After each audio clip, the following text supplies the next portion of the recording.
Good morning students. Last class में हमने spherical mirror के बारे में जाना था। स्फेरिकल मिरर के अलावा हमने देखा कि स्फेरिकल मिरर में कौन सी जनरल टर्म्स होती है।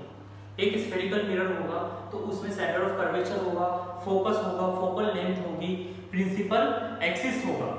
हमने ये चार टर्म्स लास्ट क्लास में स्टडी कर चुके हैं।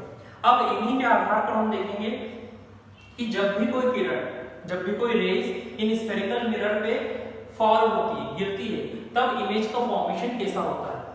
इमेज के फॉर्मेशन से पहले हमें जानना होगा कि ये रेज जब फॉल होगी कॉन्वेक्स और कॉन्केव मिरर पे तो उनका रिफ्लेक्शन कैसे होगा। तो यहाँ पर हमने 3 फिगर्स देखे हैं, फर्स्ट, सेकंड और थर्ड। जब भी कोई ऑब्जेक्ट की हमें इमेज बनानी होती है तो ये ऑब्जेक्ट ऐसे पॉइंट सोर्स काम करता है। कोई भी ऑब्जेक्ट की बात करें, मान लीजिए हमने एक ऑब्जेक्ट लिया है ए बी। ये जो ऑब्जेक्ट ए बी है, अब हमें इसकी इमेज बनानी है, लेकिन जो ये ऑब्जेक्ट ए बी है ये काफी छोटे छोटे पॉइंट्स से मिलकर बना हुआ है। तो ये पॉइंट्स अपने आप में एक सोर्स का काम करते हैं कि जब इन पे कोई रेज फॉल होगी, गिरेगी और वापस उसी मीडियम में जाएगी तो वो उसकी इमेज फॉर्म करेगी। इसी प्रकार जब ये रेज पूरे ऑब्जेक्ट ए बी में फॉल होगी तो पूरे ऑब्जेक्ट ए बी का हमें इमेज प्राप्त होगी। अब हम देखते हैं हमारे फिगर नंबर फर्स्ट में, हम हमारे हर फिगर में दोनों मिरर्स लेके चलेंगे, कॉन्वेक्स और कॉन्केव। आपको बताया था लास्ट क्लास में कि कॉन्वेक्स और कॉन्केव मिरर कौन से होते हैं। कॉन्केव मिरर ऐसा मिरर होता है जिसकी कर्व्ड सरफेस इनवर्ट डायरेक्शन में होती है और रिफ्लेक्टेड रे, रिफ्लेक्टेड साइड उसके डिफरेंट अपोजिट डायरेक्शन में होती है। और दूसरा हमने देखा था कॉन्वेक्स मिरर। कॉन्वेक्स मिरर ऐसा मिरर होता है जिसकी जो कर्व्ड सरफेस होती है वो आउटवर्ड डायरेक्शन में होती है और इनवर्ट को हमने पॉलिश किया था। अब पहला फिगर हम देखते हैं जिसमें जो हमारी ray parallel to the principal axis after reflection. अब यहां पर हम क्या कर रहे हैं, जो हमारी जो रेज वो किसके पैरेलल है, प्रिंसिपल एक्सिस के पैरेलल है। जब कोई भी रे हमारे प्रिंसिपल एक्सिस के पैरेलल होती है तो वो जब रिफ्लेक्ट होती है तो सेंटर से पास होती है। आप देख सकते हैं यहाँ पर पहले हमने देखा है कॉन्केव मिरर, अब हम दूसरा देखते हैं कॉन्वेक्स मिरर। अब कॉन्वेक्स मिरर में क्या होगा, यहाँ पर रे आ रही है प्रिंसिपल एक्सिस, ये हमारा प्रिंसिपल एक्सिस है जो एक मेन एक्सिस होता है जिस पर सेंटर ऑफ कर्वेचर और हमारा फोकस और पोल होते हैं। तीनों चीजें जहां पर मिलती है उस एक्सिस को हमने प्रिंसिपल एक्सिस नाम दिया है। अब यहाँ पर क्या है, प्रिंसिपल एक्सिस के पैरेलल एक रे आई, टकरा के वापस चली गई, लेकिन जब हम इसमें पीछे हम मिलाते हैं तो आप देख सकते हैं कि जब ये पॉइंट पीछे मिलेगा तो ये कहां पर जा रहा है, फोकस पर। मींस यहाँ पर हमें ऐसा महसूस होगा, ऐसा फील होगा कि जो रेज वो कहां जा रही है, कहां से पास हो रही है, फोकस से होकर पास हो रही है।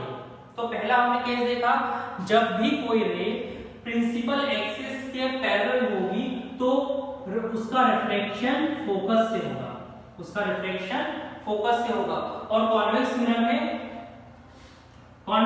में भी क्या होगा, जिस पैरेलल एक्सिस के वो आ रही है फिर वो रिफ्लेक्ट होके चली जाए, लेकिन हमें फील कैसा होगा कि वो फोकस से जाके पास हो रही है।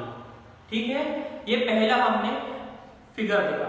दूसरा फिगर है, दूसरी कंडीशन हमारी है a rays passing through the principal focus of a concave mirror.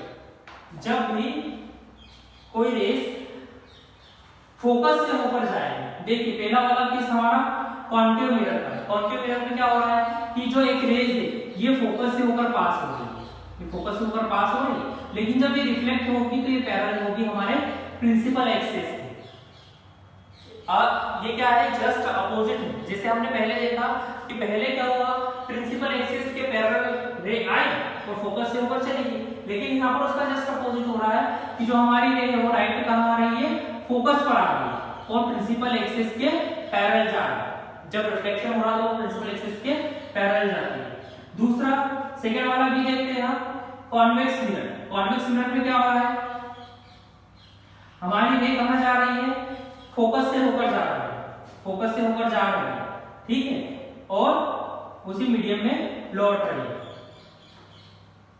तीसरा देखते हैं, a ray passing through the centre of curvature of a concave mirror or directed in the direction of the center of the curvature of a convex mirror after reflection reflected back along the same path।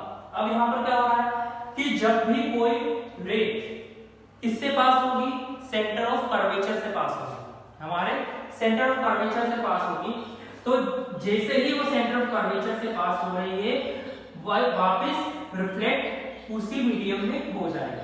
ठीक है, means जिस direction में हमारे रे fall हो रही है हमारे स्फेरिकल मिरर में, वहां पर आ रही है, इंसिडेंट हो रही है और वापस रिफ्लेक्ट हो रही है।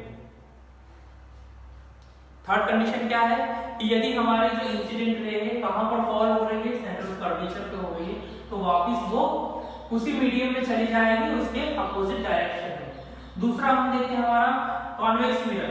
कॉन्वेक्स मिरर में भी आप देख सकते हैं कि यहाँ पर हमें ऐसा फील होगा कि ये जो रे इस पे इंसिडेंट हो रही है, कहाँ फॉल हो रही है, हमारे सेंटर ऑफ कर्वेचर पे। ये देखिए आप, ये यहाँ से रे आई है, अब इसे हम आगे बढ़ाएंगे तो ये कहाँ पर जाएगी, सेंटर ऑफ कर्वेचर पे, लेकिन वहीं से वो मुड़कर उसके अपोजिट डायरेक्शन में चली जाएगी।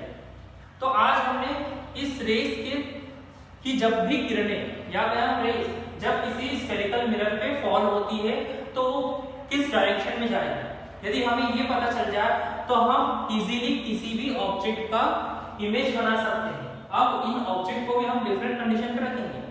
एक बार हम कहाँ रखेंगे, इन्हें इनफाइनाइट पे रखेंगे। दूसरा टाइम आएगा जब हम ऑब्जेक्ट को सेंटर ऑफ कर्वेचर पे रखेंगे। तीसरी कंडीशन होगी जब हम हमारे ऑब्जेक्ट को सेंटर ऑफ कर्वेचर और फोकस के बीच में रखेंगे।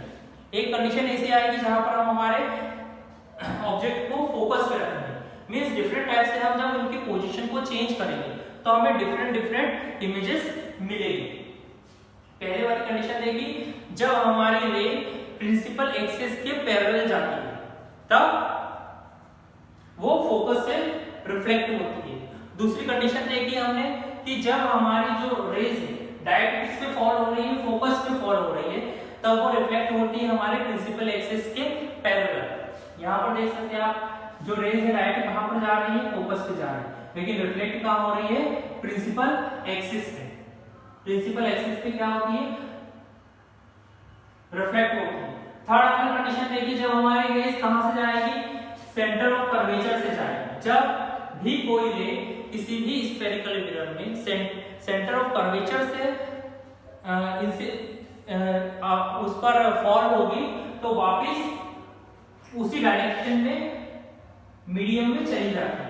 दूसरा हमारा इस कॉन्वेक्स मिरर में भी देखा। आज हमने 3 कंडीशन कवर कर ली है।